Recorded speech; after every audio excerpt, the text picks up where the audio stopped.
देखिए आपके पास डिग्री है, डिप्लोमा है, साथ ही साथ आपके पॉलिटिकल कनेक्शन भी है, आपका नेटवर्क भी बहुत अच्छा है, आपके पास पैसा भी बहुत है, लेकिन ये सब होने के बावजूद भी अगर आप इस वीडियो में बताएंगे इन 3 गलतियों को दोहराएंगे तो मैं आपको बता दूं कि आपका कॉन्ट्रैक्टर करियर यहाँ पर बर्बाद ही होने वाले हो, दूसरा कोई आउटकम आने वाला नहीं है। तो यहाँ पर सबसे पहली गलती क्या है? देखिए सबसे पहली गलती ये है कि लैक ऑफ इन्फॉर्मेशन। मैं यहाँ पर लैक ऑफ नॉलेज नहीं कह रहा, मैं यहाँ पर लैक ऑफ इन्फॉर्मेशन की बात कर रहा हूँ। इसका मतलब क्या हुआ, जब आपको कोई भी पीडब्ल्यूडी हो, जेडपी हो या फिर किसी भी डिपार्टमेंट का अगर कॉन्ट्रैक्टर का रजिस्ट्रेशन करना है तो उस केस में आप ज़्यादा से ज़्यादा क्या करते हो यहाँ पर कि आप ऑनलाइन गए, वहाँ पर इन्फॉर्मेशन सर्च की, उसके बाद जितनी भी इन्फॉर्मेशन है उसके बेसिस पर आप आपके आगे के जो भी स्टेप्स हैं वो उठाते हो। अब यहाँ पर गलती बताता हूँ मैं क्या हो रही है। देखिए अगर आप जब भी सर्च करेंगे तो आपको एक चीज़ पता चलेंगी कि इस फील्ड के रिलेटेड या फिर इस सेक्टर के रिलेटेड आपको बहुत लिमिटेड इन्फॉर्मेशन ऑनलाइन जो है वो अवेलेबल है।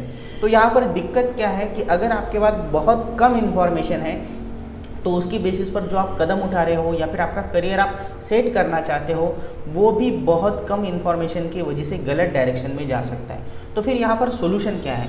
देखिए सबसे पहले तो ये चीज़ जो आपको माननी है कि जो भी इन्फॉर्मेशन आपको ऑनलाइन मिल रही है ये कंप्लीट इन्फॉर्मेशन नहीं है, ठीक है। इसका मतलब क्या हुआ कि आपको ज़्यादा से ज़्यादा खुद सर्च करना होगा ऑनलाइन मटेरियल। सिर्फ सूरज लागे चैनल को या फिर सिर्फ मेरे चैनल को सब्सक्राइब करने से या फिर मेरे वीडियो देखने से कंप्लीट इन्फॉर्मेशन नहीं मिलेंगे। आपको अदर भी वीडियो देखने हैं, अदर भी कोई अगर ब्लॉग राइटिंग कर रहा है या फिर कोई भी कंटेंट अगर अवेलेबल है तो वो आपको पूरा कंप्लीट वहाँ पर पढ़ लेना है। मैंने एक चीज़ और ऑब्जर्व की है, जब मुझे मेरे सब्सक्राइबर या फिर ऑडियंस कांटेक्ट करते हैं तो मुझे कुछ सवाल पूछते हैं तो मैं उन्हें मेरा जो वीडियो होता है जो मैंने 2-3 महीने पहले ऑलरेडी पब्लिश किया है वो मैं उन्हें सेंड करता हूँ। इसका मतलब क्या हुआ कि आपने इन्फॉर्मेशन सर्च ही नहीं की जो कि ऑलरेडी नेट पर अवेलेबल थी।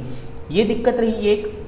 दूसरी बात, जैसे कि मैंने बताया कि आपको ये चीज़ एक्सेप्ट करनी है कि जो इन्फॉर्मेशन है वो कम अवेलेबल है। इसका मतलब क्या हुआ कि अगर आपको कॉन्ट्रैक्टर रजिस्ट्रेशन करना है तो जिस डिपार्टमेंट में आपको कॉन्ट्रैक्टर रजिस्ट्रेशन करना है उस डिपार्टमेंट को विजिट दीजिए। मैंने ये भी ऑब्जर्व किया है कि लोगों को घर बैठे ही इन्फॉर्मेशन चाहिए। देखिए मैं इसे गलत नहीं मानता, ऑब्वियसली अब टेक्नोलॉजी उतनी आगे बढ़ चुकी है, लेकिन हमारे फील्ड में ये इन्फॉर्मेशन ऑनलाइन अगर नहीं मिल रही है तो हमें अपना समय देकर उस डिपार्टमेंट में जाना होगा, उस डिवीज़न में जाना होगा और जो भी इन्फॉर्मेशन है वो कलेक्ट करनी होगी। और एक चीज़ बता दूँ, ये सबसे पहली गलती है। अगर आप यहाँ पर आपके खुद के करियर के लिए अगर खुद एफर्ट्स नहीं डाल सकते सिर्फ इन्फॉर्मेशन कलेक्ट करने के लिए तो बाकी चीज़ें बहुत दूर है, दिल्ली बहुत दूर है।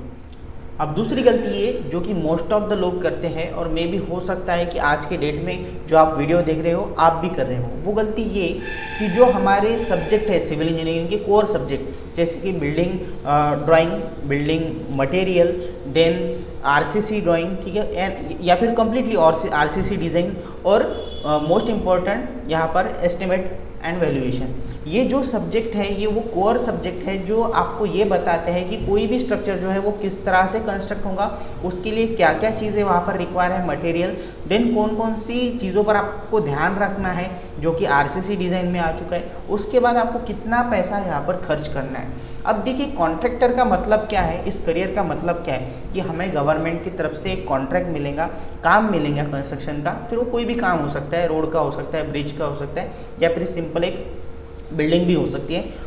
उसका कंस्ट्रक्शन अगर आपको करना है तो आपको ये जो चीज़ें हैं ये पता होनी चाहिए। अब ये चीज़ें ना तो किसी क्लासेस में आपको सिखाई जाएंगी, प्राइवेट ट्यूशन क्लास इसके लिए नहीं होगा, ठीक है, ना ही इसका कोई कोर्स है। इसका सिर्फ एक ही कोर्स है जिसका नाम है डिप्लोमा इन सिविल इंजीनियरिंग और डिग्री इन सिविल इंजीनियरिंग। इसका मतलब ये जो आपने कॉलेज में पढ़ा है, जो किताबों में लिखा है, उस पर अगर आप ध्यान नहीं देंगे तो मैं एक चीज़ बता दूँ, ऐसा नहीं है कि लोग यहाँ पर काम नहीं कर सकते विदाउट दिस नॉलेज, पॉसिबल है, लेकिन जब आपको एस्टिमेट की ज़रूरत पड़ेगी तो किसी और इंजीनियर की तरफ जाना होगा या किसी थर्ड पार्टी की तरफ जाना होगा, उनको वहाँ पर पैसे देने होंगे। जब आपको आरसीसी ड्राइंग का यहाँ पर नॉलेज नहीं है तो किसी और इंजीनियर या फिर स्ट्रक्चरल इंजीनियर के पास जाना होगा, वो ड्राइंग समझनी होगी, इसका मतलब उन्हें पैसे देने होंगे। इसका मतलब क्या हुआ, जो एज अ कॉन्ट्रैक्टर आपको प्रॉफिट मिल रहा था वो प्रॉफिट आप लोगों में बांटते फिरेंगे, थर्ड पार्टी में बांटते फिरेंगे। तो ये आपकी दूसरी गलती हो सकती है। साथ ही साथ ये चीज़ तो तब होंगी जब आप में इतना पोटेंशियल होगा कि आप लोगों को पैसे देकर ये इन्फॉर्मेशन कलेक्ट कर सकते हैं, ये नॉलेज कलेक्ट कर सके। लेकिन अगर आपके पास उतने मान लीजिए कि फाइनेंशियल कंडीशन नहीं है और ये नॉलेज भी नहीं है तो और भी दिक्कत है, क्योंकि अब आप ना तो उस एस्टिमेट को समझ पा रहे हो, ना एस्टिमेट प्रेडिक्ट कर पा रहे हो कि जो डिपार्टमेंट ने यहाँ पे एस्टिमेट दिया है वो सही है या गलत, जो आरसीसी डिज़ाइन डिपार्टमेंट की तरफ से मिली है वो सही है या गलत। ये अगर आप खुद भी नहीं समझ पा रहे हो बिकॉज आपने उस पढ़ाई पर टाइम नहीं दिया या फिर आज भी आप टाइम नहीं देना चाहते, तो उसकी वजह से यहाँ पर दिक्कत ये होगी कि जब आपको काम मिला है तो डिपार्टमेंट डायरेक्टली आपको एक टाइम लिमिट देता है, उसके अंदर आपको काम करना है। अब दिक्कत ये है कि ये तो मैं कहूँगा कि ऐसा कोई नहीं है कि अगर ये इन्फॉर्मेशन आपके पास नहीं है तो आप काम नहीं कर सकते।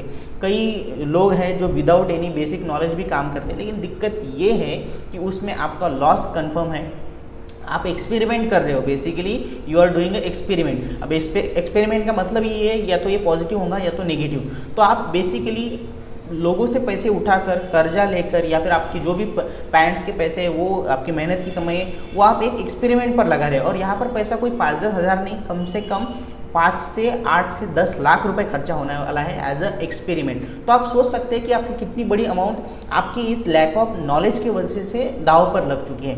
तो यहाँ पर सोल्यूशन क्या है? सिंपल सोल्यूशन है। सबसे पहली बात जो हमने पढ़ा है, ठीक है, उसकी आपको रिवीजन करनी होगी। कई लोग कहेंगे, कॉलेज में भी कहते हैं कि थ्योरी का प्रैक्टिकल लाइफ में कोई काम नहीं आता, तो ये काम होता है। आपको बिल्डिंग ड्राइंग पता होनी चाहिए, बिल्डिंग मटेरियल पता होनी चाहिए, देन आरसीसी किस तरह से यहाँ पर हमें काम करनी है साइट पर वो पता होना चाहिए, देन एस्टिमेट पता होना चाहिए। अगर ये चीज़ें आपको पता नहीं है तो मैं एक बता दूँ, आपके पास डिप्लोमा डिग्री होने का कोई फ़ायदा नहीं है। एज अ कॉन्ट्रैक्टर आप किसी नॉन टेक्निकल व्यक्ति की तरह ही फील्ड पर काम करोगे, फिर वो आपका लक होगा कि आपको प्रॉफिट होता है या फिर लॉस होता है। सो ये गलती आप कभी भी मत करना।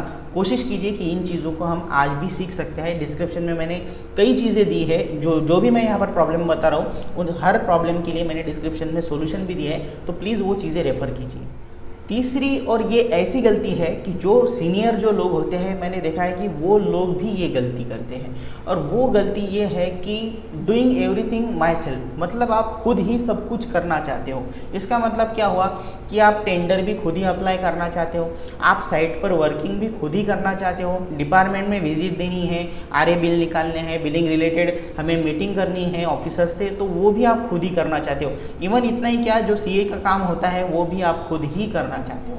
अब देखिए, एक वीडियो में मैंने बताया था कि एज अ कॉन्ट्रैक्टर आप अकेले एक लिमिट तक काम कर सकते हो, एक समय के बाद आपको पार्टनर्स की ज़रूरत होती है, या फिर मैं कहूँगा कि आपको यहाँ पर बॉस बनना है और काम को डिस्ट्रीब्यूट करना है।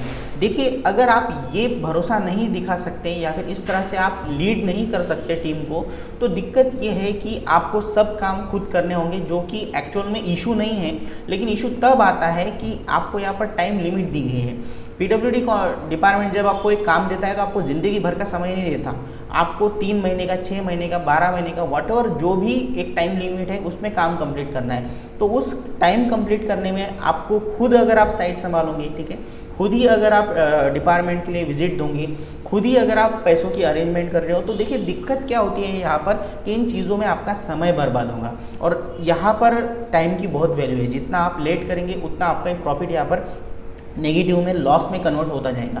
तो कहने का मतलब ये है कि आप कितने भी आपके पास नॉलेज हो, कितना भी पैसा हो, कितना भी नेटवर्क हो, आपको आपका काम डिस्ट्रीब्यूट करना होगा। अब डिस्ट्रीब्यूट कैसे करना है वो मैं आपको शॉर्ट में बताता हूँ, हालांकि मैंने डिटेल में उस पार्टनरशिप की वीडियो में बताया है, तो आप देख सकते हो। सबसे पहली बात कि आप खुद क्या कर सकते हो वो देख लीजिए। इसका मतलब क्या हुआ कि आप अगर साइट पर अच्छे से काम कर सकते हो तो मैं कहूँगा कि आप साइट पर काम कीजिए। एक जो आपके पार्टनर रहेंगे उन्हें आप डिपार्टमेंट में सिर्फ जो ऑफिसर होते हैं उनसे मीटिंग के लिए वहाँ पर अपॉइंट कीजिए। एक व्यक्ति को जो फाइनेंशियल जो रिक्वायरमेंट है, बैंक में जाना है, पैसे निकालने हैं, इस चीज़ के लिए अपॉइंट कीजिए। तो कम से कम 2-3 लोग आपके साथ होने चाहिए। एंड मोस्ट इम्पॉर्टेंट, सीए आपके पास ज़रूरी है, वो आप खुद नहीं कर सकते, चाहे कितने भी आप ऑनलाइन वीडियो देख लीजिए कि किस तरह से हमें आईटीआर भरना है। वो चीज़ें, गलतियाँ बिल्कुल भी मत कीजिए। जो काम जिस व्यक्ति का है उसको करने दीजिए, उस व्यक्ति को पैसे भी दीजिए। वो पैसे बचाकर आपका फ़ायदा नहीं होने वाला, वो नुकसान ही होगा, ठीक है। दूसरी बात, टेंडर आप चाहे तो खुद भी यहाँ पर मैं कहूँगा कि अप्लाई कर सकते हो टेंडर के लिए, लेकिन अगर पॉसिबल हुआ तो एक भरोसेमंद व्यक्ति के द्वारा आप टेंडर जो है वो फाइल कर सकते हैं। इसका मैं रीज़न बताता हूँ क्या है। अगर आप टेंडर के लिए भी खुद ही समय देंगे तो साइट पर कौन समय देगा। तो बेसिकली कहने का मतलब ये है कि आपका रोल क्या है एज ए लीडर। आपका अगर रजिस्ट्रेशन है आपके नाम पर तो वो चीज़ आपको समझनी है। अगर आप सब काम खुद ही करने की गलती करोगे तो इसमें समय बर्बाद होगा और समय के साथ साथ में भी आप लॉस में जा सकते हो। एंड मोस्ट इम्पॉर्टेंट, जब आदमी सारे काम खुद करता है ना तो बहुत कम लोग होते हैं जो इतने ऑलराउंडर होते हैं कि इतना सब करने के बावजूद भी उनका दिमाग शांत रहता है। लेकिन जो मोस्ट ऑफ द अदर लोग होते हैं उनके केस में ये चीज़ें उन्हें परेशान कर देती है। और इतना करने के बाद हम ये जो पैसा कमा रहे हैं, ये जो कॉन्ट्रैक्टर के लिए अप्लाई कर रहे हैं, वो किसके लिए? तो ज़िंदगी में पैसा कमाना है और बाद में शांति लानी है जीवन में, इसलिए। लेकिन वही अगर आपके पास नहीं होगा तो ये समय की बर्बादी होगी और आपका दिमाग ख़राब हो जाएगा। सो आई होप कि ये तीसरी गलती भी आप ना दोहराएं। एंड आई होप कि इस वीडियो से आपको मदद होगी। आपका भी जो एक्सपीरियंस है, जैसे आपने अगर कॉन्ट्रैक्टर लाइसेंस अप्लाई किया है, काम किया है, आपको कौन सी ऐसी गलती लगी कि जो शायद लोगों को नहीं दोहरानी चाहिए, तो वो भी आप कमेंट में बता सकते हो। Thank you.